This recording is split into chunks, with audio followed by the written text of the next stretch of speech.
Hello guys, बढ़िया हो भाई लोग? मस्त हो ना? लोड दे रहे हो ना यार?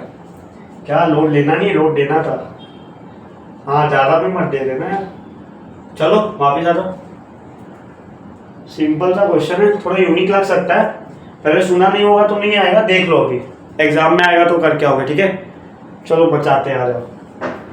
क्वेश्चन पढ़े, वीडियो पॉज करके ट्राई कर लेना, समझ आ रहा हो तो ठीक है, नहीं समझ आ रहा तो सॉल्यूशन देखते आ जाओ, ठीक है? ट्राई कर लिया होगा, चलो शुरू करते हैं। Two spheres of radii 5 and 12 cut orthogonally, the radius of common circle is। लिखा क्या है मेरे को तो कुछ समझ नहीं आया। चलो थोड़ा डायग्राम बनाते हैं। दो स्पीयर दे रखे, इतना तो समझ आ रहा है, एक का रेडियस छोटा है, एक का रेडियस बड़ा है। सर्कल लग रहा है पर 3D में स्पीयर इमेजिन करना, ठीक है? स्पीयर के सेंटर है, स्पीयर इंटरसेक्ट कर रहे हैं।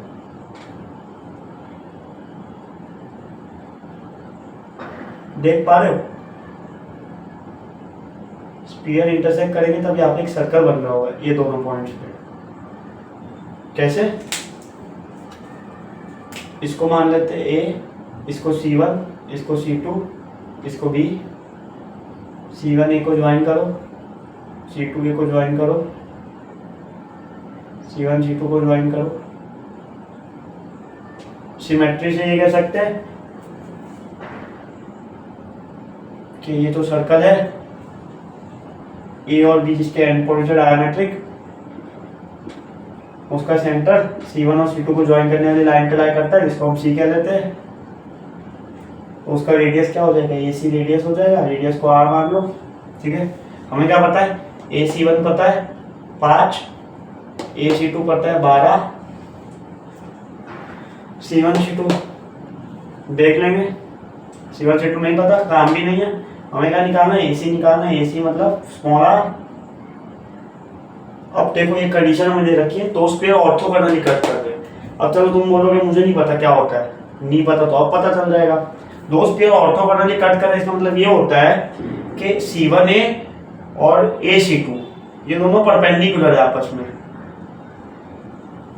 मतलब जहां पे दो स्पीयर इंटरसेक्ट कर रहे हैं, दो पॉइंट पे कर रहे होंगे, तो इन दोनों पॉइंट पे अगर हम सेंटर से लाइन ज्वाइन करेंगे, दोनों के सेंटर से, तो वो दोनों लाइन आपस में परपेंडिकुलर होगी। कौन सी दो लाइन? एक के सेंटर से लाइन, जहाँ दोनों का कॉमन पॉइंट है, और एक दूसरे के सेंटर से लाइन, ठीक है? तो हमें इससे क्या मिला?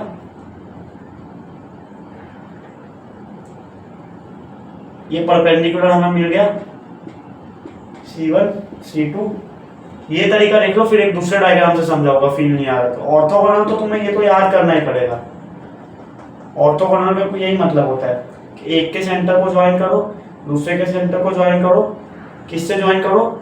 जो कॉमन पॉइंट्स है, एंड पॉइंट्स, उनसे ज्वाइन करो। एक इधर से कर देना, बी से। कर नहीं रहा, डायग्राम खराब होगा, तुम कर लेना। कॉमन जो दोनों के जहाँ इंटरसेक्ट हो रहे दो स्फीयर, उससे ज्वाइन करो। एक जो क्रॉस सेक्शन इधर सर्कल बनेगा, सिमेट्री से कह सकते हो सर्कल का सेंटर इधर आएगा, हमें इसका रेडियस चाहिए। एक राइट एंगल ट्राइंगल हो गया, तो ये वाला एंगल निकाल लो, इसे अल्फा कह लो, इसे बीटा कह लो। बीटा से नहीं कर सकते, अल्फा निकाल लेते, आ जाओ। ट्राइंगल में tan अल्फा लिख लो। tan अल्फा क्या होगा? या हाइपोटेनियस है राइट एंगल के सामने वाली साइड, ये वाली, ठीक है? तो tan अल्फा होगा 12/5, हाइपोटेनियस तो लेनी नहीं है। tan अल्फा 12/5 है। एक ट्राइंगल हम बनाते थे, याद है? अल्फा 12 5, ये 13 होता था, बचपन में पढ़ा, याद होगा, ठीक है? क्या चाहिए हमें? हमें ये वाला चाहिए 5 cos अल्फा, ये है। हमें r चाहिए, r है AC है 5 का साइन अल्फा। साइन अल्फा कहाँ से आएगा? अल्फा पता है? नहीं। tan अल्फा पता है? हाँ। ये डायग्राम से देख लो, tan अल्फा 12/5 है, साइन अल्फा क्या होगा? 12/13। तो r आ जाएगा 5 × 12/13, 60/13। ऑप्शन चेक कर लेना, सी ऑप्शन बैठ रहा होगा, ठीक है? सी ऑप्शन आंसर हो गया। दूसरे डायग्राम से भी फील ले लेते हैं। दूसरा डायग्राम मतलब ये वाला, नहीं समझ आया तो एक और देखते आ जाओ, ठीक है?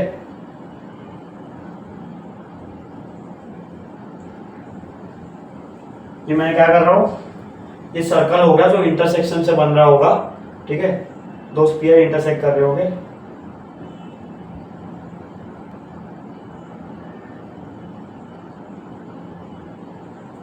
स्फीयर नहीं बनाते, कंफ्यूजन होगा, फिर सेम ही डायग्राम बन जाएगा, तुम कुछ नहीं समझ पाओगे, ठीक है। तुम सिर्फ सर्कल इमेजिन करो, इमेजिन करना दो स्फीयर मीट कर रहे हैं ऐसे, और एक बीच में सर्कल बना देना कॉमन पॉइंट्स को ज्वाइन करते हुए, ठीक है।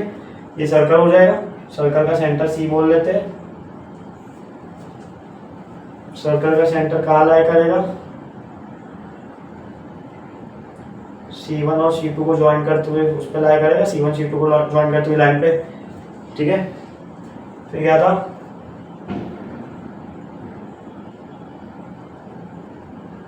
इसको हमने ए कहा था, इसको हमने बी कहा था, कुछ नहीं, इसमें से स्फीयर्स को मिटा दो और इस फिगर को ऐसे घुमा दो 90 डिग्री इस तरफ मतलब क्लॉकवाइज,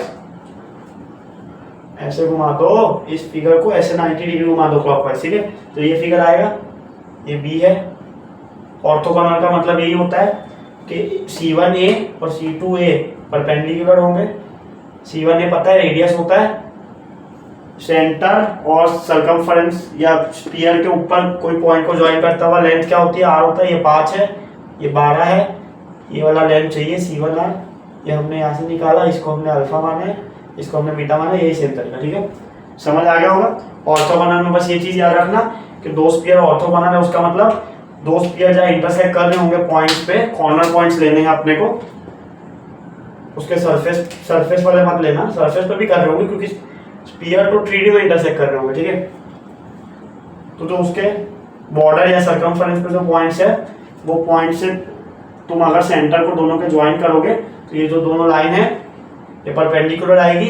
ये कैसे पता चलता है, ये ऑर्थोगोनल की डेफिनेशन हमें दे रखा था, ठीक है। इस क्वेश्चन में इतना ही है, आंसर एक बार छुपा लेते साइड में। ये हमने जो किया ये तुम याद रख लेना या देख लेना रिवाइंड करके, आंसर अपना साइड में एक बार ले लेते हैं, पता तो चले आंसर आया नहीं आया, ठीक है। आंसर अपना आ रहा है 60/30, ऑप्शन सी आ रहा होगा, ये अपना आंसर है। एक बात याद रखना, ऐसे क्वेश्चन की एक ट्रिक बता सकता हूँ, याद कर लेना, डिराइव तुम कर लेना, वैल्यू लेके सॉल्व करना सिखा दिया, ऐसे तुम डिराइव कर लेना। ऐसा क्वेश्चन आए, सेम क्वेश्चन अगर आए पर यहाँ पे मान लो R1 दे रखा है या R2 दे रखा है, तो मुझे नहीं पता R1 बड़ा है R2 बड़ा है, फर्क भी नहीं पड़ता, तो जो R कॉमन होगा ना, या जो R जो ये कॉमन सर्कल का होगा भाई R कॉमन, उसका फॉर्मूला ये होगा। फॉर्मूला डिराइव कर लेना, मैं सिखा नहीं रहा, ट्राई करना, हो जाए तो मुझे फोटो भेज देना टेलीग्राम पे खींच के, ठीक है। मैं चेक करूंगा, चेक तो क्या करूंगा, ये आ जाता है तो ठीक है, नहीं आया तो पूछ लेना, डाउट बता दूंगा, ठीक है। फॉर्मूला याद करने की कोई जरूरत नहीं है, ऐसे फॉर्मूला क्या है, R1 R2 upon R1² plus R2² का अंडर रूट। किसी को याद होता है तो कर लो, डिराइव करना सॉल्व करना सिखा दिया, इतना ही है क्वेश्चन के लिए। कोई डाउट हो क्वेश्चन से रिलेटेड, कोई और अच्छा तरीका हो, कुछ भी हो बता देना टेलीग्राम पे, ठीक है, DM कर देना। एक बात मुझे और कहनी थी, इस वीडियो के साथ 3D चैप्टर खत्म हो चुका है अपना, नेक्स्ट वीडियो से अगला चैप्टर चालू करेंगे। 30 सवाल कर चुके हैं हम इस चैप्टर के, ठीक है। प्रैक्टिस बढ़िया हो गई होगी तुम्हारी, फॉर्मूला रटते रहना, साथ साथ याद करते रहो, क्वेश्चन सॉल्व करते रहो, कैलकुलेशन स्पीड बढ़ाओ, अपनी सॉल्विंग स्पीड बढ़ाओ, ठीक है। तुम्हें चैप्टर रिवाइज करने का मन हो तो 30 के 30 क्वेश्चन लेके बैठ जाना एक साथ, स्क्रीनशॉट्स होंगे तुम्हारे पास, टेस्ट फॉर्म में देना, 1 घंटे में ट्राई करना 30 के 30 क्वेश्चन करने के, ठीक है। तुम्हें लगेगा कि 1 घंटे में 30 क्वेश्चन ज़्यादा है, पर बिट्स के एग्जाम में भी इतना ही टाइम मिलता है भाई। 3 घंटे में तुम्हें कितना करना होता है, 5 चीज़ें करनी होती है, PCM, इंग्लिश, LR, उसमें भी मैथ्स में तुम्हें 1 घंटा भी दो तो 40 क्वेश्चन होते हैं, और मैं तो 1 घंटे में 30 क्वेश्चन दे रहा हूँ तुम्हें, वो भी ऐसे जो तुमने कर रखे हैं। हो जाता है, एग्जाम में पेपर दोगे तब होगा, टेंशन मत लेना। पर ये 30 क्वेश्चन अगर तुम्हें एकदम घंटास्ट करने हैं, एकदम पक्के करने के, 30 में से तो कोई भी दे दो मेरे को, वैल्यू बदल के आंसर लेके आओगा, मचा दूंगा, ठीक है, फोड़ दोगे तुम एकदम, ठीक है। मैं बोलूँगा तुम्हें 1 घंटे का टाइमर लगा के 30 क्वेश्चन अटेम्प्ट कर लेना, 30 के 30 क्वेश्चन में से कुछ भी आ जाए तुम्हें आ जाएगा। मैं ऐसा नहीं कह रहा कि 3D में से 30 क्वेश्चन में से आएगा, और इतना कह रहा हूँ कि प्रैक्टिस तुमने अगर की है, फॉर्मूला याद है, तो 3D का ऑलमोस्ट हर सवाल तुम कर पाओगे, ठीक है, ये क्वेश्चंस करके ही, ठीक है। एक्स्ट्रा क्वेश्चंस टाइम हो तो कर लेना, नहीं हो तो इससे भी मैं गारंटी दे सकता हूँ तुम्हारा 70 to 90% पेपर हो जाएगा, 3D का क्वेश्चन आता है तो, ठीक है। इतना ही मिलता है फिर।